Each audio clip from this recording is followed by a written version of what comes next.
jolla ratkaistaan ensimmäisen asteen yhtälön ratkaisukaava. Aloitetaan, aloitetaan ratkaisu kirjoittamalla, esittelemällä ensimmäisen asteen yhtälö.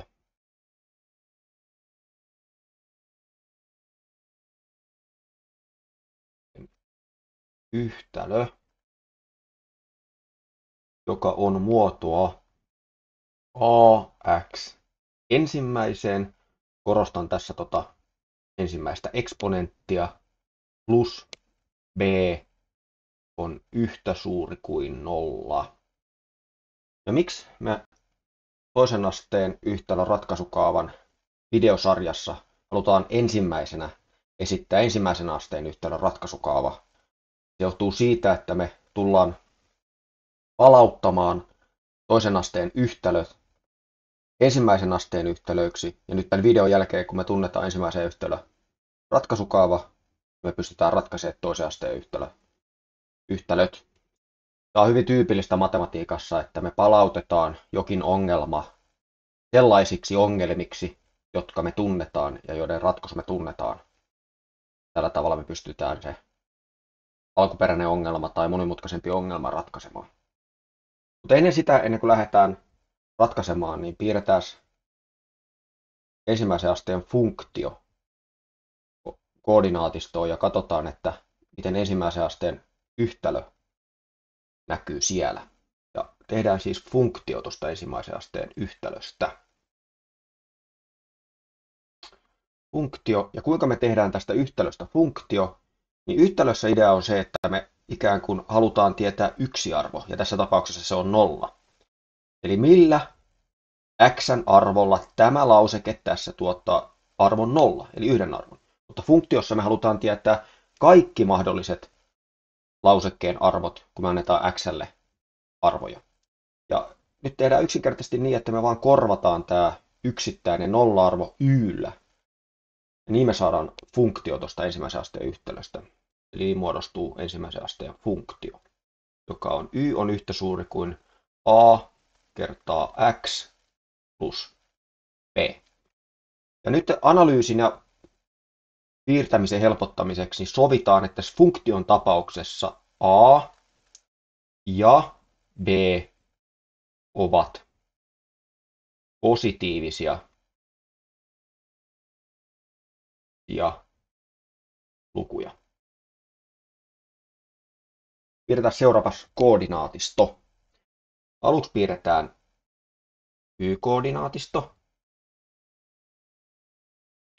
Sitten piirretään x-koordinaatisto. Piirretään yn leikkauspisteet aluksi positiiviselle yn puolelle, eli plus b, sitten negatiiviselle puolelle miinus b. Nyt me voidaan tuon plus b-pisteen kautta piirtää 3 suoraa. Ja piirretään 2 suoraa vihreällä. Vihreällä piirretyt suorat leikkaa x-akselin. Ja piirretään aluksi nouseva suora. Sitten piirretään laskeva suora. Sitten meillä on vaakasuora, joka piirretään punaisella. Vaakasuora ei leikkaa x-akselia. No miten ensimmäisen asteen yhtälö näkyy tässä ensimmäisen asteen funktiossa? Ja se näkyy yksinkertaisesti sillä, että silloin kun funktio leikkaa tuon x-akselin, niin siinä pisteessä on ensimmäisen asteen yhtälö. Siinähän x tuottaa arvon 0. Eli tässä tapauksessa tämä leikkauskohta ja tämä leikkauskohta ovat ensimmäisen asteen yhtälöitä. Ja vaakasuorassa tapauksessa, kun se ei leikkaa x-akseliin, niin sillä ei ole ensimmäisen asteen yhtälö. Seuraavaksi voitaisiin kirjoittaa näiden suorien lausekkeet. Kirjoitetaan ekaksi nousevan suoran lauseke, joka on y on yhtä suuri kuin plus a kertaa x plus b. Laskevan suoran lauseke on y on yhtä suuri kuin miinus a kertaa x plus b, tuo miinus vielä, ja sitten vaakasuora lauseke on y on 0 kertaa x plus b. Ja mä tässä vaakasuoran tapauksessa tykkään kirjoittaa tämän nollan ja xn tänne näkyviin, koska ihan samalla tavalla kuin nousevan suoran tapauksessa ja laskevan suoran tapauksessa me annetaan xlle arvoja, ja ne palauttaa sitten jonkun y-arvon, niin ihan samalla tavalla vaakasuoran tapauksessa me annetaan xlle arvoja. Nyt vaan tässä tapauksessa me kerrotaan sitä xn arvoja nollalla, niin se ei tuota tähän lausekkeeseen mitään. Eli kaikki xn arvot tuottaa pelkästään tuon luvun b, ja siitä tuo vaakasuora syntyy. Oli se sitten miinus 5 kertaa 0 on 0, plus 1 kertaa 0 on 0, tai 1537 kertaa 0 on 0. Me voidaan nyt piirtää myös tuon miinus b-pisteen kautta 3 suoraa. Ja ihan samalla tavalla kuin plussan kohdalla, niin täällä on nouseva suora. Sitten on laskeva suora ja vaakasuora.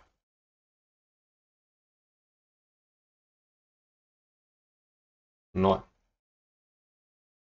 Kirjoitetaan niiden yhtälöt vielä selvyyden vuoksi.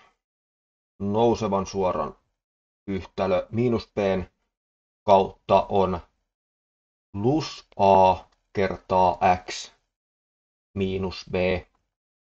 Laskevan suoran tapauksessa lauseke on miinus a kertaa x miinus b, ja vaakasuoran tapauksessa on 0 kertaa x miinus b. Ja vielä kerran tulee selväksi, niin ensimmäisessä yhtälö näkyy näissä leikkauskohdissa. Ne ovat ensimmäisen asteen yhtälön x:n arvot, jotka ratkaisee sen yhtälön.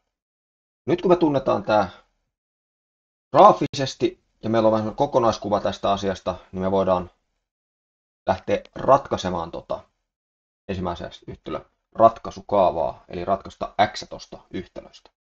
Itse sään tuohon noin, että ratkaistaan. Toistetaan vielä toi yhtälö tuohon a kertaa x plus b on yhtä suuri kuin 0. Ja nyt, ihan niin kuin kaikissa yhtälöissä, niin me halutaan yhtälön toiselle puolelle tuntematon tai ratkaistava ja siirtää kaikki muut yhtälön toiselle puolelle. Oli ne sitten numeroita, kirjaimia, kissoja, koiria tai taloja. Tässäkin me lähdetään siitä liikkeelle, että me halutaan siirtää toi b yhtälön toiselle puolelle. Ja miten se tehdään, niin me halutaan poistaa tämä nolla, saada nolla tonne jotenkin tonne plus b:n suhteen. Ja se toimii sillä tavalla, että me lisätään miinus b yhtälön molemmille puolille. Ja nyt meillä sitten tämä yhtälö on muoto a kertaa x plus b miinus b on yhtä suuri kuin 0 miinus b. Ja kuten suunniteltiin, niin plus b miinus b on 0. Ja tämä 0 ei tuota mitään lisäinformaatiota, niin se voidaan jättää kirjoittamatta, jolloin tämä yhtälö on nyt tämän muotoinen, että a kertaa x on yhtä suuri kuin miinus b. Ja seuraavaksi me halutaan siirtää a tänne yhtälön toiselle puolelle, ja se tehdään niin, että me kerrotaan 1 per a:lla yhtälön molemmat puolet. Nyt kun me huomataan, että a on nimittäjässä, niin meille tulee ehto, että a ei saa olla 0. Ja tämä tarkoittaa sitä, että ensimmäisen asteen yhtälöllä ei ole ratkaisua, kun a on 0. Ja se sama nähdään täällä kuvaajassa nyt vaakasuorassa, jossa tämä 0 täällä vastaa a:ta, kun a on 0. Eli tämähän ei leikkaa x-akselia, ja niin kuin me sanottiin, niin kun ne ei leikkaa x-akselia, niin niille ei ole ensimmäisen asteen yhtälö. Eli se on Tämä on linjassa tämän meidän kuvan kanssa. Silleen voidaan olla turvallisin mielin ainakin tässä kohtaa ollaan oikeassa suunnassa tämän ratkaisun kanssa. No nyt sitten lisätään tuo 1 per a yhtälön molemmille puolille. Miinus b. Pistetään toi vielä tuon 1 per a näin päin. Ja nyt kuten suunniteltiin, a supistuu pois. Eli tonne jää pelkästään x. Ja tuolta saadaan, että miinus b per a. Ja nyt tässä meillä on ratkaisu. Mutta kuten kaikissa yhtälöissä, niin tässäkin tämä ratkaisu pitää vielä testata, että se tosiaan ratkaisee tuon ensimmäisen asteen yhtälön, että se on sen juuri. Mutta ennen kuin ratkaistaan se sijoittamalla, niin katsotaan, että tämä ratkaisu on graafisesti yhdenmukainen näiden meidän leikkausten kanssa täällä.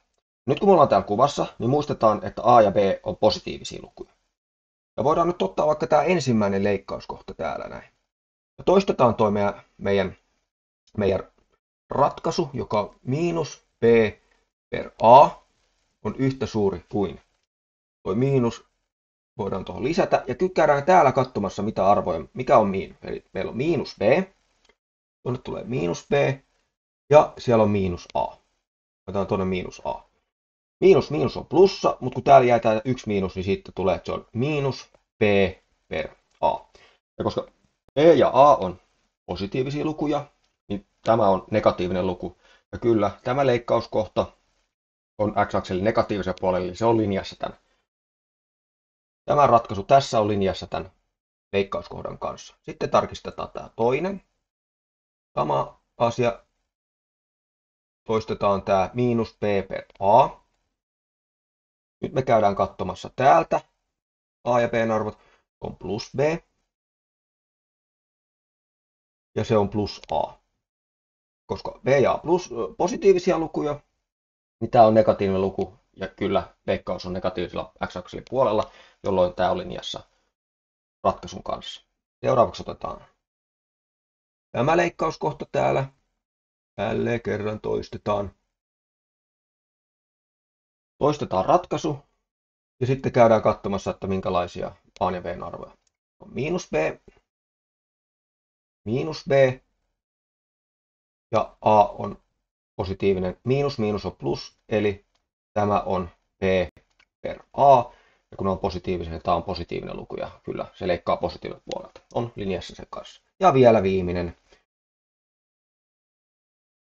tarkistus. Taas käydään katsomasta. Tuolla se oli plus b ja miinus a. Miinus on plus b per a, eli kyllä positiivinen luku ja positiivinen leikkaus. Eli tämä vahvistaa sitä, että kyllä tämä vaikuttaa olevan meidän ensimmäisen asteen yhtälön juuri. Ja nyt sitten vielä tarkistetaan se sijoittamalla.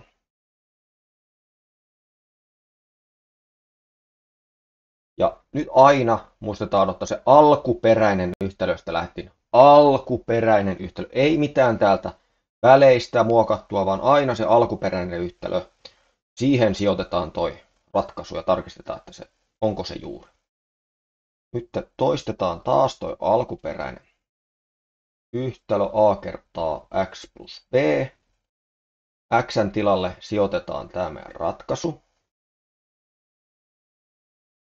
Miinus b per a plus b on yhtä suuri kuin täältä a kumoutuu pois. Miinus b plus b, joka on yhtä suuri kuin 0. Ja kyllä, se on meidän ratkaisu. Eli tämä täällä on ensimmäisen asteen ratkaisuyhtälö. Eli tämä antaa juuren. Seuraavissa videoissa sitten mennään toisen asteen yhtälön ratkaisukaavojen kimppuun.